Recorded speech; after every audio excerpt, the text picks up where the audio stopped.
දන්න සිංහලෙන් කාර්මික ශිල්පය නිවරදිව කියලා දෙන ලංකාවේ අංක 1 කාර්මික YouTube චැනලය. හුදෙක් නමක් නොව බ්‍රෑන්ඩ් එකක්. SL Easy Work. සුබ දවසක් සියලු දෙනාට. ඔයගොල්ලෝ එකතු වෙලා ඉන්නේ SL Easy Work YouTube channel එකත් එක්ක. අද වීඩියෝ එකෙන් ඔයාලට කියලා දෙන්න යන්නේ ඉන්වර්ටර් නොවන දොර දෙකේ ශීතකරණ එක ටයිමර් එකක් කොහොමද චෙක් කරගන්නේ කියලා.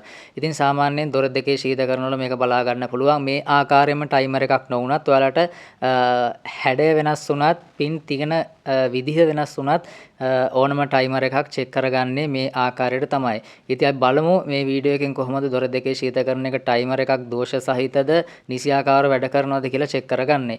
ඉතින් මේ වගේ වීඩියෝස් බලන්න කැමති නම් SL Easy Work YouTube channel එක subscribe කරලා එකතු වෙන්න කියලා පුංචි ඉල්ලීමක් කරනවා. මේ ටයිමර් එකේ කාර්යය කිව්වොත් කම්ප්‍රෙසර් එක පැත්තට සහ හීටර් එක පැත්තට විදුලිය ගමන් කිරීමක් සිද්ධ වෙනවා.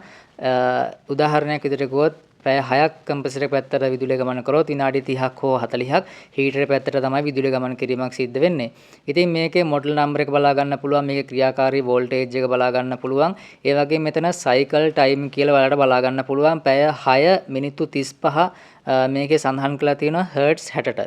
ඒ වගේම ඊට එහා පැත්තෙන් සඳහන් කරලා තියෙනවා පැය 7 මිනිත්තු 54 හර්ට්ස් 50ට. ඉතින් මේකේ අපි 230 වෝල්ටේජ් එක දුන්නොත් අපේ නිවෙස් වල තියෙන්නේ හර්ට්ස් 50. එතකොට මේ ටයිමර් එක පාවිච්චි කරන්න පුළුවන් කම්ප්‍රෙසර් එක පැත්තට පැය 7ක්, හීටර් එක පැත්තට විනාඩි 54ක්.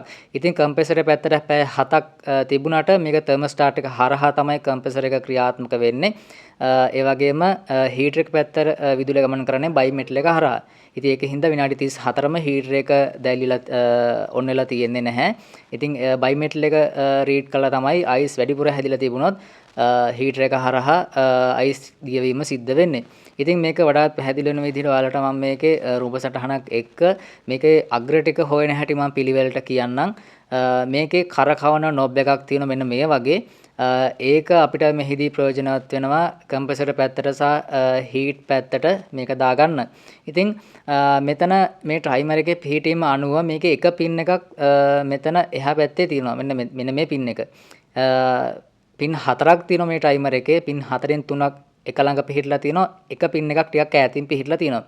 ඉතින් සරලවම කිව්වොත් මේක ඔයාලට නියුට්‍රල් පින් එකට තමයි මේක ගන්න පුළුවන් වෙන්නේ. මේක ඊටාමත්ම ලේසි හොයාගන්න. ඒ වගේම අපි ඉතුරු පින් 3 කම්ප්‍රෙසර්, හීටර් සහ කොමන් කියන පින් 3 තමයි දැන් අපි හොයාගන්න හදන්නේ. ඒ කියන්නේ 2 3 4 කියලා කියන්නේ කොමන්, හීටර්, කම්ප්‍රෙසර් කියන අග්‍ර 3 කොහොමද පිළිවෙලට හොයාගන්නේ. ඉතින් ඒක අපි බලමු මල්ටිමීටරයක් පාවිච්චි කරලා. මේ කරකවන නොබ් එක දැන් ඔයාලට මේ ආකාරයට කරකවන්න පුළුවන්. මේක කරකවනකොට එක තැනකදී කට්ට දෙකක් එක ළඟ ටක ටකස් ගාලා එක ළඟ කැඩීම සිද්ධ වෙනවා. ඉතින් ඒ එක ළඟ කැඩෙනවා කියලා කියන්නේ ඒ අඩු පරතරේ තියෙන්නේ හීටර් පැත්තට. ඉතින් සම්පූර්ණ වටයක් දෙකක් කරකවුවට පස්සේ එක තැනක හීර වෙලා ටකස් ගාලා එක ළඟ කැඩෙනවා නම් අපිට ඒ පළවෙනි පාර කැඩිලා ඉවරුණාට පස්සේ ඊළඟ එක කැඩෙන කාලය අතරතුර තමයි හීටර් පැත්තට වැටෙන්නේ. ඉතින් ඒ කියන්නේ හරීම ඉවසිල්ලෙන් ඒක දාගන්න ඕනේ. අපි මුලින්ම කම්ප්‍රෙසර් පැත්තට දාලා අපි මේක චෙක් කරනවා. ඒ කියන්නේ මේක වට භාගයක් හෝ වටයක් කරකුවට පස්සේ ඔයාලට කම්ප්‍රෙසර් පැත්ත සිලෙක්ට් කරගන්න පුළුවන්. සාමාන්‍යයෙන් වට දෙකක් විතර කරකුවට පස්සේ තමයි කම්ප්‍රෙසර් සයිකල් එක ඔයාලට බලා ගන්න පුළුවන් වෙන්නේ. ඉතින් මේ විදිහට අග්‍ර තුනම අපි මේකේ ප්‍රතිරෝධය පෙන්වනවද කියලා පරීක්ෂා කරගන්න ඕනේ. මේක දැන් අපි හොයන්නේ කොමන් අග්‍රය. ඒ කියන්නේ කම්ප්‍රෙසර් පැත්තට දාලා තියෙනකොට මොන අග්‍ර දෙකේද රීඩ් පෙන්වන්නේ. දැන් ඔයාලට බලා ගන්න පුළුවන් අංක 2 සහ 3 අග්‍ර දෙකේ ප්‍රතිරෝධය පෙන්වුවේ නැහැ. අංක 3 සහ 4 කියන අග්‍ර දෙකේ ප්‍රතිරෝධය පෙන්වනවා. ඉතින් ඒ කියන්නේ දැන් අපි කම්ප්‍රෙසර් පැත්තට දාලා තියෙනකොට අංක 3 සහ 4 කියන අග්‍ර දෙකේ තමයි ප්‍රතිරෝධය පෙන්වන්නේ. අංක 2 කියන පැත්තට ප්‍රතිරෝධය පෙන්වන්නේ නැහැ. ඉතින් ඒකට අපිට දැනටම නිගමනය කරන්න පුළුවන් මේකේ අංක 3 හෝ 4 කියන අග්‍ර දෙකෙන් එකක් තමයි කම්ප්‍රෙසර් පැත්තට සම්බන්ධ වෙන්නේ කියලා. ඉතින් දැන් ඊට පස්සේ ඔයාලා මෙතන මම කියවනේ එක ළඟ කැඩුණා කියලා ටකටකස් ගාලා. ඉතින් ඒ පළවෙනි කැඩෙනකොටම ඔයාලා ඒක අතාරින්න ඕනේ. දෙවෙනි එකත් කැඩෙන්නේ නැති විදිහට. ඉතින් පළවෙනියට කැඩුණා කියලා කියන්නේ දැන් වැටලා තියෙන මේකේ හීටර් පැත්තට. ඊළඟ බාර තව පොඩ්ඩක් ඔයාලා කරකැවුවා ටකස් ගාලා දෙවෙනි පාරත් කැඩෙනවා. අන්න එහෙම කැඩුනොත් ඒ කැඩෙන්නේ කම්ප්‍රෙසර් පැත්තට තමයි කැඩෙන්නේ. ඒ දෙවෙනි පාරේ කැඩෙන්න කලින් ඔයාලා පළවෙනි පාරෙන් මේක නවත්ත ගන්න ඕනේ. එතකොට තමයි හීටර් පැත්තට මේක කැඩීම සිද්ධ වෙන්නේ. ඒතර බලා ගන්න පුළුවන් අර හීටර් පැත්ත දැම්මට පස්සේ අංක 2යි අංක 3යි තමයි ප්‍රතිරෝධය පෙන්වුවේ. එතකොට අංක 3යි අංක 4යි ප්‍රතිරෝධය පෙන්වන්නේ නැහැ.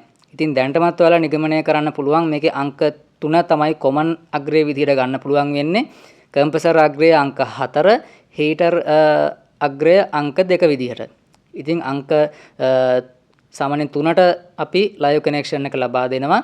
අංක 4ට තමයි කම්ප්‍රෙසර් පැත්තට සප්ලයි ගමන් කිරීමක් සිද්ධ වෙන්නේ තර්මෝස්ටාට් එක හරහා එන කනෙක්ෂන් එක. ඊට පස්සේ ඔයාලට බලා ගන්න පුළුවන් හීටර් පැත්තට යන්නේ අංක 2 කියන ටර්මිනල් එකෙන් තමයි ලයිව් කනෙක්ෂන් එක හීටරේට අපි ලබා ගැනීමක් සිද්ධ කරන්නේ. ඉතින් මෙතන මම ඔයාලට නැවත লীලා සඳහන් කරන්නම්.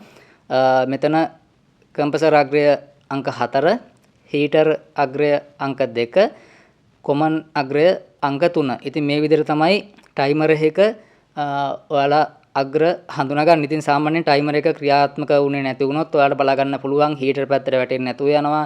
නැත්නම් හීටර් පැත්තට වැටුණාට පස්සේ කම්ප්‍රෙසර් පැත්තට ආයි වැටෙන්නේ නැතුව යනවා. ඔය වගේ දෝෂ ඔයාලට බලා ගන්න පුළුවන්. ඉතින් මම හිතනවා ටයිමර් එකේ අග්‍ර හොයාගන්න හැටි පැහැදිලි වෙන්නේ නැති කියලා කිසියම් ගැටලුවක් තියෙනවා නම් අනිවාර්යෙන් කමෙන්ට් සෙක්ෂන් එකේ කමෙන්ට් එකක් විදිහට පළ කරන්න. වීඩියෝ එක හොඳයි නම් වීඩියෝ එක ලයික් කරන්න, channel එක subscribe කරමු. ඇති කෙනෙක් වෙන channel එක subscribe කරලා එකතු වෙන්න කියලා පුංචි ඉල්ලීමක් කරනවා. දොර දෙකේ ශීතකරණ එක සම්පූර්ණ වයරින් එක මම මීට කලින් වීඩියෝස් වලදී අරගෙන ආවා. ඒවත් බලන්න කියලා මතක් කරන අතරතුර ඊළඟ වීඩියෝ එක හම්බෙන්න තුරු ඔයාලා සිළු දුනාට සුබ දවසක්.